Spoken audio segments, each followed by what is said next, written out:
Só que ontem eu falei que o 98 Futebol Clube esteve lá na Toca, né? O Adroaldo esteve lá. E ele conversou com o Matheus Henrique e ele defendeu o trabalho do Seabra. Aliás, Rafael Miranda já defendeu, Leandro... Já defendi? Já sim. Cabido. Já sim. Eu Olha só no- contesto mais que vocês, mas já. Olha no fundo Mas já. da minha pupila. Já? Cabido. Não, você perguntou, você demitiria o Seabra? Ah. Eu falei que não. E é uma verdade. Tá. Não demitiria. O que foi isso? Mas você elogiar? Mas você... Não, elogiar foram mais raros os momentos. Ah, bom. Então vamos reprisar aqui. O Grice nunca criticou, ou criticou e cobrou. Nunca o critiquei Rafael também. criticou e cobrou. E você Ponderei. cobrou E ponderei. e pouco elogiou. Beleza? Ponderei. Ponderou. Mas o Matheus Henrique elogiou, olha só. Eu vou completar meu terceiro mês aqui no Cruzeiro. E se a gente pegar aí o jogo contra o Botafogo, que não faz muito tempo, deve fazer um mês, 45 dias. E naquele momento eu lembro que eu vi nas matérias o Seabra entre os 3 melhores técnicos do campeonato. E um mês após, é como você falou, esse questionamento não só dele, né, dos jogadores também. E a gente entende, sabe que isso aí é natural, né? Normal, acontece isso. Na quarta a gente é vaiado, no domingo a gente é aplaudido. Mas o que a gente tem que estar é muito fechado. E é o que a gente tem buscado fazer aqui cada vez mais, entre nós jogadores, a comissão, a direção. Não deixar coisas de fora, assim, negativas, né? Atrapalhar o nosso ambiente, porque a gente está num grande clube, numa grande instituição, como você falou, investiu. Então, obviamente vai ter a cobrança, a gente sabe disso e a gente está preparado para isso. Mas a gente também não pode criar dúvidas entre a gente, porque o trabalho aqui é muito bem feito. E, cara, eu falar do Seabra, do que muito inteligente, um cara jovem, que eu tenho certeza que tem um futuro aí, espero que seja aqui no Cruzeiro, né? Mas um futuro na profissão, no futebol, sem sombra de dúvidas, enorme, porque isso aí ele já está demonstrando, já está provando, porque antes mesmo dos reforços chegar, o Cruzeiro tava invicto em casa também com ele, já tinha passado de fase na Sula. Então o trabalho dele tá falando por si só, né? O trabalho dele fala por si só, Cabido. Por que você pondera, então, mais do que elogia? É um trabalho excelente. É um trabalho excelente do Fernando Seabra. Mas em alguns momentos tem algumas oscilações que elas são mais importantes. Vídeo, por exemplo, o desempenho fora de casa do Cruzeiro. É engraçado, né? Porque o desempenho dentro de casa, ele é muito acima da média. Ele joga o Cruzeiro lá pro alto. Mas o fora de casa já é muito abaixo da média. Já é muito abaixo do que precisava o Cruzeiro performar melhor, principalmente no Campeonato Brasileiro. Mas é um trabalho muito bom, é um trabalho sim legal do professor Fernando Seabra, mas o próprio Matheus Henrique disse, sem os reforços o time funcionava melhor. E aí? É um questionamento. Mas aí esse questionamento deve ser feito só ao Seabra ou colocado na conta dos caras também? Por exemplo, o Wallace, que ainda não rendeu o que o torcedor quer, Gris.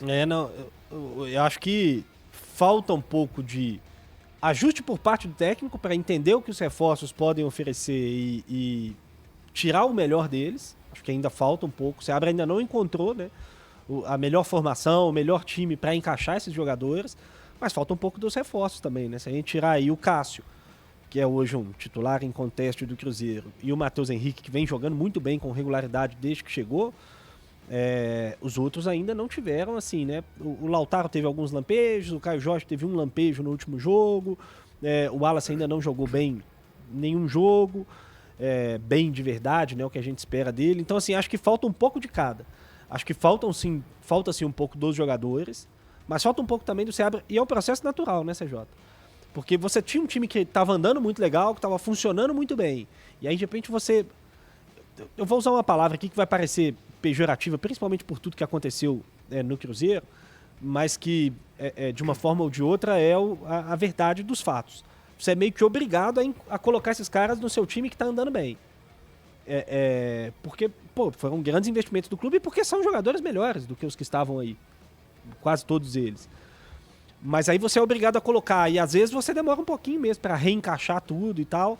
Então eu acho que tem um pouco de cada, mas não tenho dúvidas que o Seabra tá buscando soluções e acho que ele tá começando a chegar perto de encontrar as melhores soluções. Por mais que ele teve agora esses problemas de lesão, que acho que atrapalham um pouco também, principalmente lá no setor ofensivo, algumas saídas e tudo, mas eu acho que ele tá chegando perto de reencontrar uma melhor formação para esse time do Cruzeiro e acho que não vai ser mais naquele losango que ele vinha jogando no primeiro semestre. Só para complementar o que disse o Cabido. O Cruzeiro é 11º colocado como visitante no Campeonato Brasileiro. E como mandante? Como mandante, ele é Como mandante, ele é... segundo colocado. Segundo colocado. Boa. Na verdade, é segundo. O Cruzeiro jogando fora de casa, até antes da chegada dos reforços, o Cruzeiro, o resultado não estava vindo, mas o Cruzeiro não fazia jogos ruins, como fez nos últimos 3, 4 fora de casa, que já teve mais dificuldade. No primeiro turno, os jogos fora de casa do Cruzeiro eram jogos bons, mas faltavam alguns detalhes, e é normal no futebol. E 11º, dentro do que a gente esperava lá no início do campeonato, 11º fora de casa está dentro daquela margem de estar ali no 10º lugar. Mas no é que o oitavo. segundo faz com que esse 11º Exatamente. seja muito ruim. Seja ruim. Mas aí então, O só segundo pra, como mandante. terminando o raciocínio, então, o Cruzeiro não jogava mal. Era detalhes de vencer o jogo, às vezes uma bola que errou, um cruzamento que errou, um chute. Não é assim, o time foi amassado. Obviamente que dentro do Mineirão, o Cruzeiro tinha um desempenho muito bom. É porque era- Fora de casa era um desempenho Mas- bom, Não, ok, mas que Em faltava... alguns momentos, Rafa, eu achava que era discrepante, cara. Você vai, por exemplo, Não acho que o comparar... Cruzeiro fez comparar- jogos ruins fora de Por casa. exemplo, jogo Os contra o resultados Cri- foram por piores exemplo, do que o desempenho. eu tenho 2 jogos comigo que são, pra mim, que mostram muito esse desempenho do Cruzeiro fora de casa. Contra o Atlético Goianiense, que ele conseguiu o resultado porque ele tem o Matheus Pereira, e contra o Criciúma, que ele perdeu. Que foi um jogo ruim. Foram Esse jogo foi jogos, ruim. os 2 jogos foram muito ruins, Rafa.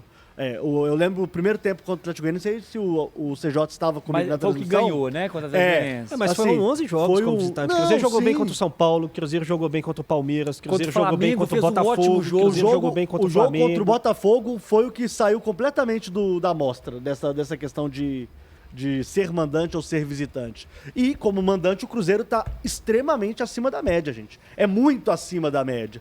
E isso mascara um pouco do desempenho do time de uma maneira geral. Pelo menos essa é a minha opinião. Não é nem o desempenho fora de casa e nem o desempenho dentro de casa. Se eles regredirem a média, tende a sofrer um pouquinho. E falando do Seabra, voltando ao Seabra, pra mim, CJ, você perguntou, se tinha perguntado aos meninos, pra mim é o menos culpado.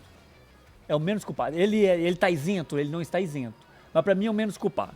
Ele teve que fazer umas trocas meio que da forma como foi. Ele teve que colocar alguns jogadores. E agora, nos últimos jogos, ele não tem atacante pra jogar. Ele jogou o último jogo, ele só tinha o Caio Jorge e mais ninguém. Ele não tinha mais nenhum atacante no jogo. Então ele tá tendo que criar algumas soluções com jogadores que chegaram, que precisam jogar, e sem atacante não. Você acha que o Seabra gostou da saída do Arthur Gomes? Não, claro que não. Claro que Claro não, que ele gente. não gostou. Claro que não. Ele não tem opção de atacante. Você acha que ele liberaria o Arthur Gomes? Foi uma questão comercial. Vendeu o dobro do preço, o Arthur Gomes não era um titular absoluto. Foi Mas vai cair na conta dele caso Claro não... que vai. Caso Claro não que tenha... vai. Por isso, até por isso, pra mim, é o menos culpado desse momento que o Cruzeiro aí passou de maior dificuldade. Entendi. Porque ele criou-se uma expectativa muito grande por aquilo que ele entregou no primeiro turno.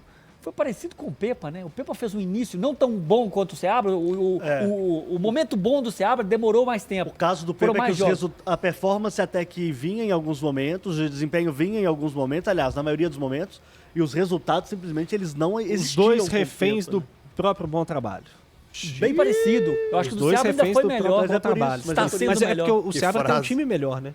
Os dois foram reféns do bom Não dá pra trabalho. comparar. Interessante essa frase. O Seabra está sendo cobrado porque ele entregou mais do que se esperava. E aí está se cobrando que ele mantenha isso quando o Cruzeiro está na posição normal. E o Pepa foi a mesma coisa. O Aí, Pepa em nenhum momento o Cruzeiro esteve próximo da zona de rebaixamento com ele. futebol, você é cobrado então pelos bons e pelos... Sim, Péssimos isso acontece trabalhos. muito no Brasil. É um problema do futebol brasileiro, porque aqui a gente tem essa mania de achar que o campeonato começa, são 15 candidatos ao título. Todo mundo acha que vai ser campeão. É Os verdade. torcedores todos acham que vai ser campeão.